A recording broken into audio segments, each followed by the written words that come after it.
AITA for kicking my fiancé out after discovering he proposed with a ring meant for his ex. I never thought I would become one of those women posting in an AITA thread. I met Adam when I was 26. I had just switched jobs after a particularly exhausting year filled with corporate chaos, a breakup that had left me numb, and a general sense that my life was moving but not progressing. I felt like a passenger in my own body. Then Adam walked into the picture like a perfectly timed cliché.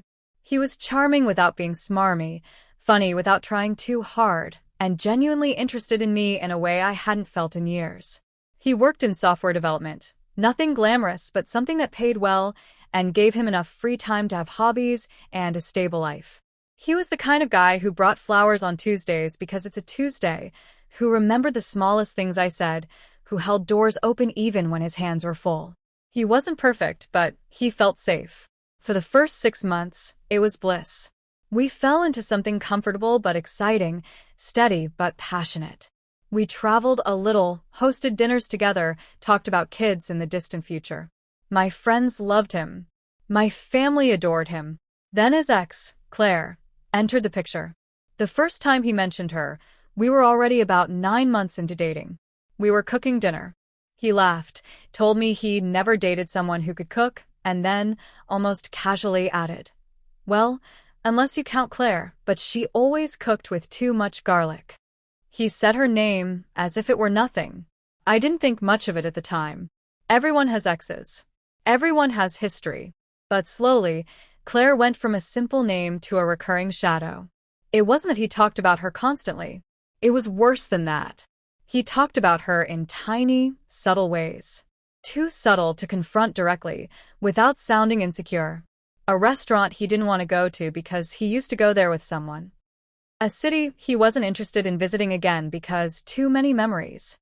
A necklace in a shop window that he commented on before abruptly falling silent, as though realizing he'd said too much. When I finally asked directly who she was, he told me she was his ex-fiancé. That they had dated for 4 years. That they had been almost perfect, but she had serious commitment issues. That their breakup was complicated. He told me it was in the past. He told me he hadn't spoken to her in a long time. He told me he was over it. I believed him, mostly because I wanted to. As we grew more serious, the shadow faded. At around the 2-year mark, we started talking seriously about marriage. Every time the subject came up, he'd smile in that soft, slightly nervous way he always did when something mattered deeply to him. But he'd also get tense sometimes. Withdrawn. As if the idea of marriage opened a door he wasn't ready to walk through yet. I chalked it up to normal nerves. He'd been engaged before. Of course, it would stir something in him. After one particular conversation where I admitted I felt unsure about where we stood, he pulled me into his arms and promised he'd propose when the time was right. That he needed to do it properly. That he wanted it to be perfect. I believed him. Again. A few months later, he did propose. It happened on my birthday in this breathtaking rooftop garden he had rented out. Lights everywhere, soft music. When he knelt, I felt the world tilt in the best way possible. When he asked, I said yes, while crying so hard he couldn't even understand my answer.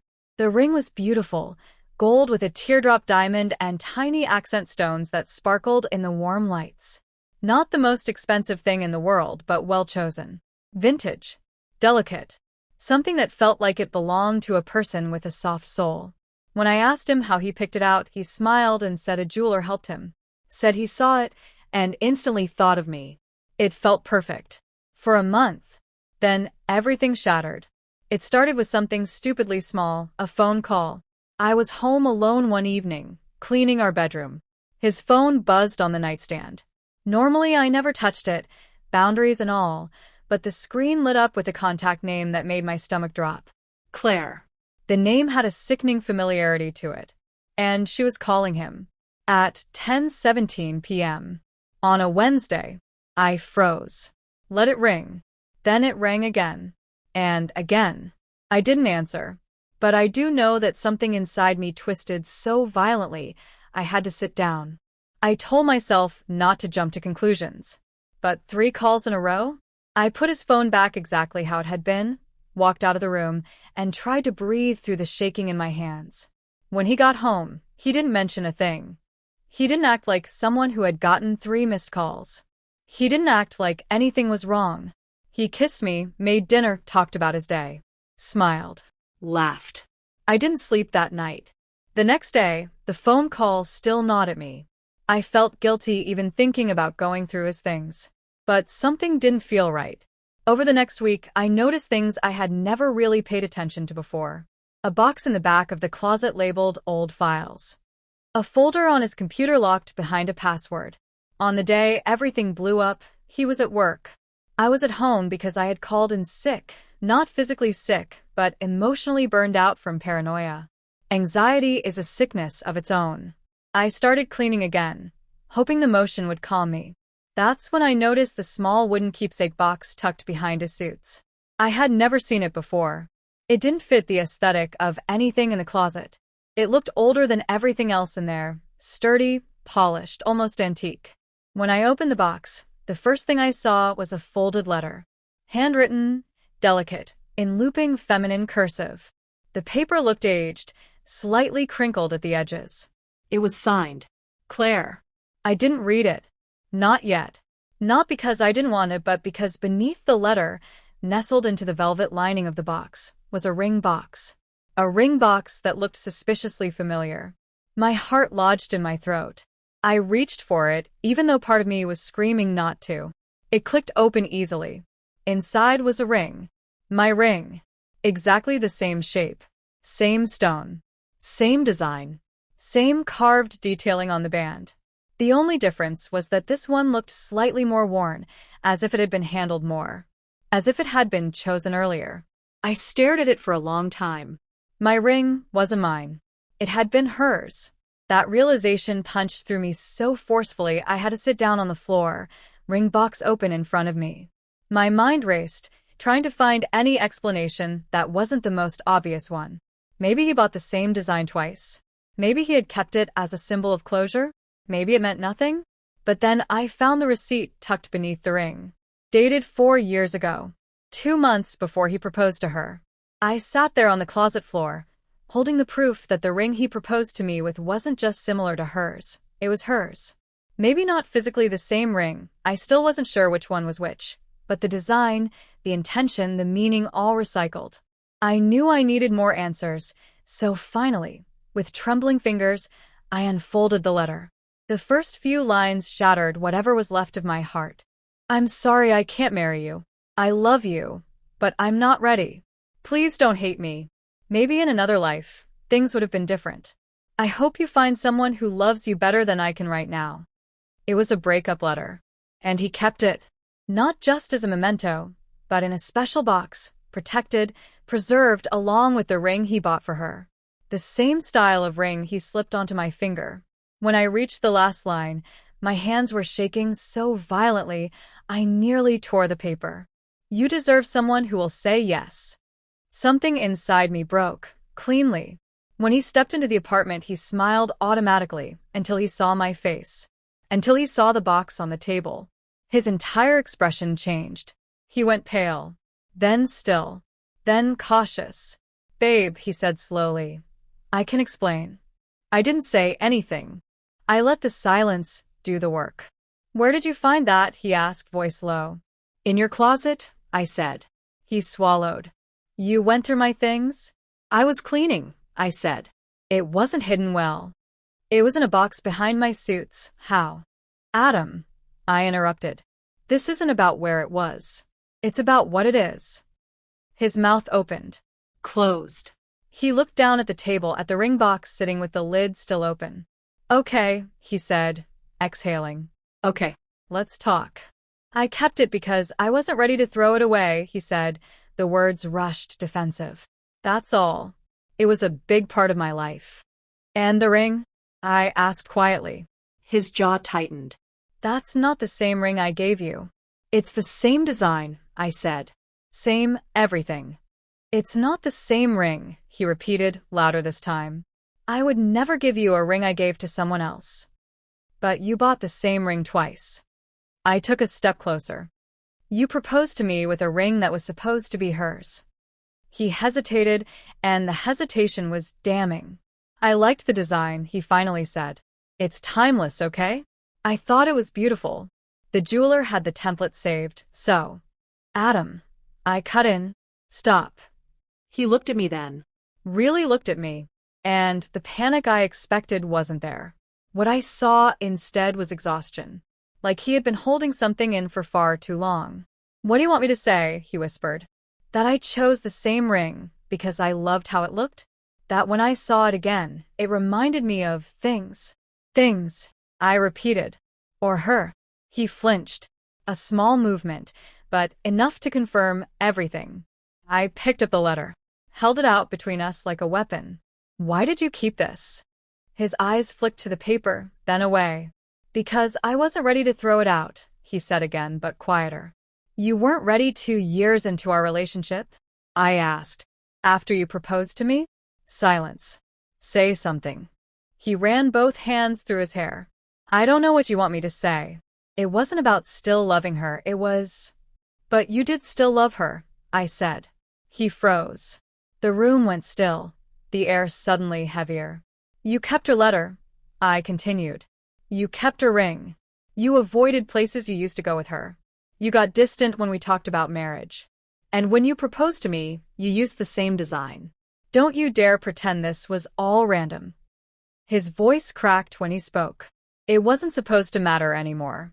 But it does, I said. It matters right now. So tell me the truth. He stared at me like a cornered man. I don't, he paused, swallowing hard. I don't know how to say this without hurting you. You already did. He took a shaky breath. I cared about her, he said. A lot. She was important to me. Past tense. He flinched again. And you still love her? I asked. I don't know, he whispered. My heart dropped. Then that's a yes. He didn't argue. Adam, I said quietly, are you in love with Claire? He squeezed his eyes shut.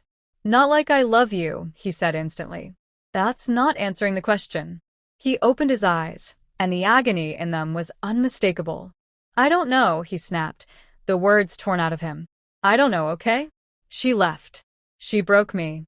She walked away without warning, and I never got closure. I tried to move on. I thought I had. But when I proposed to you, he stopped. I felt ice crawl through my veins. When you proposed to me, what? He sunk onto the couch. I did it because I love you, he said. I swear I do. I love you so much it scares me sometimes. But when I bought the ring, your ring, and saw that design again, everything came rushing back. Not because I wanted her, but because I never dealt with it. So, you proposed while thinking about her? I asked. That's not what I said. But it's what you meant. He didn't answer. Something in my chest folded in on itself. You should have told me, I said, my voice barely above a whisper. You should have been honest. I would have understood if you said you weren't ready. I would have waited. But you used a ring that belonged to another woman. You kept her letter. You kept everything. You weren't over her. He looked up at me then, eyes red-rimmed. I wanted to be over her. I wanted you. That's not enough. He stood abruptly, moving toward me like he was afraid I'd disappear if he didn't reach me fast enough. Please don't leave, he said. We can fix this. I can get rid of everything. I can go to therapy. I'll do anything. Just don't walk away from this. From us. You should have thought of that before, I said softly. Before you lied.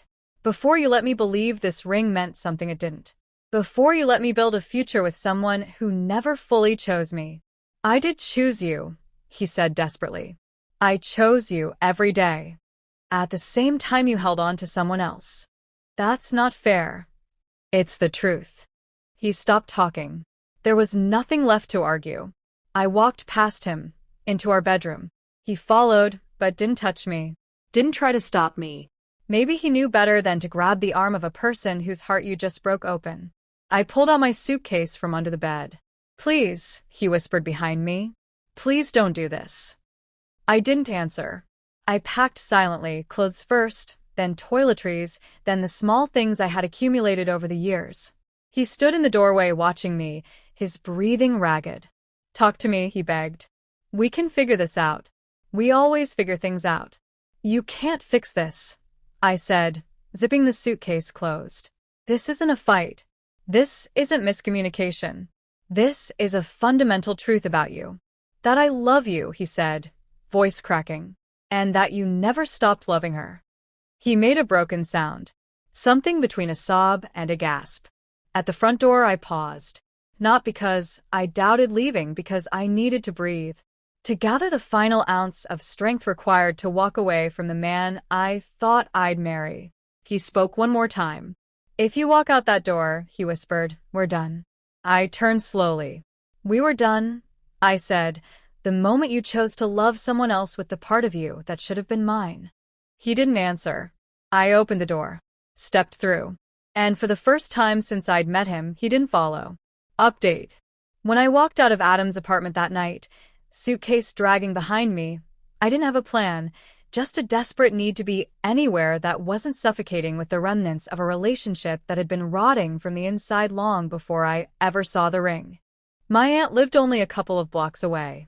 She wasn't technically my aunt, more like my mom's eccentric cousin, but she'd always treated me like her own daughter. She was the kind of woman who spoke her mind even when no one asked, who knew exactly when someone needed a hug and exactly when they needed space. When she opened her front door and saw me standing there with swollen eyes and shaking hands, she didn't ask a single question. She just pulled me inside, wrapped me in her arms, and murmured, "Sweetheart, what did he do?" I cried until my throat hurt. She made me tea. She never forced a single word out of me. And when I finally started talking, I told her everything, every detail. "That boy," she muttered, shaking her head, "needs therapy, holy water, and maybe a strategically placed kick." I let out a trembling laugh. She insisted I stay with her as long as I needed. The guest room had fresh sheets and a window that overlooked the neighborhood gardens. It smelled like lavender and safety. I slept there that night and, for the first time in days, slept deeply. Adam started calling the next morning. At first, I thought I might pick up, hear him out, maybe even get some kind of closure. But when I saw his name lighting up my screen, everything inside me recoiled. My heart wasn't ready. Not for excuses, not for half-truths, not for emotional manipulation disguised as love. So, I let it ring. He texted too, long paragraphs alternating between begging, apologizing, and insisting we could fix things. My aunt watched me with the kind of understanding that only comes from someone who has lived enough life to recognize the early stages of heartbreak healing. "You'll talk to him when you're ready," she said simply. "Or you won't. Either choice is fine." I nodded, breathing easier in her calm orbit. 2 days later, while I was outside on my aunt's patio, I noticed someone in the garden next door. A man. A very attractive man. Tall, strong shoulders, medium-length dark hair that curled slightly at the ends, hands dirty with soil from tending his roses. He wore a faded gray t-shirt and jeans that had seen better days, but he looked unfairly good in them. The sunlight hit him in that stupidly cinematic way that made him seem like he stepped out of a daydream rather than a suburban backyard. I wasn't expecting him to turn around, but he did, and our eyes met. I instantly forgot how to inhale. He smiled softly, and I felt something in my stomach. I managed a tiny wave. "Hi," I squeaked. His smile widened, slow and easy, like he had all the time in the world to offer kindness to strangers. "Hi," he replied. His voice was warm. Before I could decide whether to embarrass myself further, he reached into his garden, carefully cut a rose, and walked to the fence that separated his yard from my aunt's. He held it out toward me. "For you," he said. "You smile beautifully." Heat rushed to my face. "Oh, I thank you." He chuckled anytime. I took the rose, mumbled another thank you, and retreated into the house before my knees decided to stop cooperating. Of course, the moment I walked into the kitchen, my aunt raised an eyebrow. "What's the flower for?" she asked casually. I tried to play it cool. Failed spectacularly. "The neighbor gave it to me." Her eyebrow went higher. "The neighbor?" "He was gardening," I said quickly. "And he was nice. And cute." Her smile spread so slowly, it felt like a sunrise. Ah, Auntie, don't, I groaned. I'm not doing anything, she said in the tone of a woman who was absolutely about to do something. I should have known. I should have known she'd meddle. My aunt had known the neighbor for years. His name was Liam, and according to her, he was a good man who's been through his own share of heartbreak. That should have been my first warning that she'd act on this information in the most aunt-like way possible.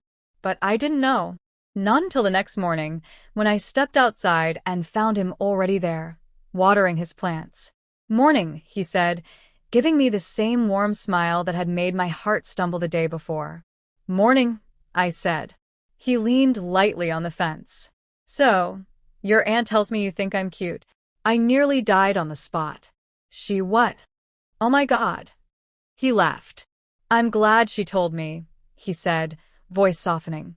Because I think you're cute too. My face went nuclear. And, he added, stepping a little closer, since the universe seems to be giving me a pretty obvious sign, would you maybe want to go out with me sometime? I opened my mouth. Yes, I said, my voice cracking with how relieved I suddenly felt. yeah. I'd really like that. He smiled, slow, genuine, breathtaking. Great.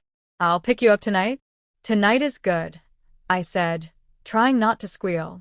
Fate, or maybe just poor timing, decided that the moment I agreed to go out with Liam would be the same moment Adam would show up at my aunt's front porch. His knocking was frantic. My aunt peeked out the window. It's him, she said softly. I felt a cold coil tighten in my stomach. I don't know if I can. You can, she said gently. You don't owe him a conversation. But you might want closure for your peace, not his. After a long moment, I stepped outside. Adam looked awful. He stared at me like I was oxygen and he'd been drowning. Please talk to me, he said. Just hear me. That's all I ask. I nodded stiffly. Okay. I'm so sorry, he said immediately. For everything. For hurting you. For lying. For not letting go of something I should have let go of long ago. I swear I never meant to hurt you. You're the best thing that ever happened to me. And I ruined it. I ruined us. I listened. I let him speak. I didn't interrupt. He apologized for 10 minutes straight, his voice cracking, his hands trembling. When he finally stopped, looking at me like he wanted some kind of absolution, I inhaled slowly. Okay, I said. He blinked. Okay, I repeated. I hear you. I understand why you're sorry. But it doesn't change what happened. It doesn't fix anything. And it doesn't change what I need. And what do you need? He asked, voice barely above a whisper. I need to move on, I said. Without you. He looked like I'd hit him. But he didn't argue. He just nodded, devastated. I love you. I didn't say it back. I didn't know him that anymore. I walked away from him, back into my aunt's house, closing the chapter that had already been ending long before I found that ring box. Over the next days, the calls slowed, then stopped. Whatever we were, whatever we could have been, it ended that day. For good. That night, Liam showed up at the door right on time, holding a simple bouquet of garden flowers and wearing a shy smile that made my heart swell in a way I didn't think it could so soon after heartbreak. Ready? He asked. I nodded. And as I walked out the door with him, light, nervous, hopeful, I felt something settle in my chest. Not the aching leftovers of Adam. Not the uncertainty of starting over. But something warm. Something gentle. For the first time in a long time, I felt like I was stepping towards someone I was actually meant to meet. Someone who saw me, chose me, and wasn't haunted by a ghost of a love that came before. Someone who picked me flowers simply because he wanted to see me smile. Someone who would be mine, and whom I could be with without fear.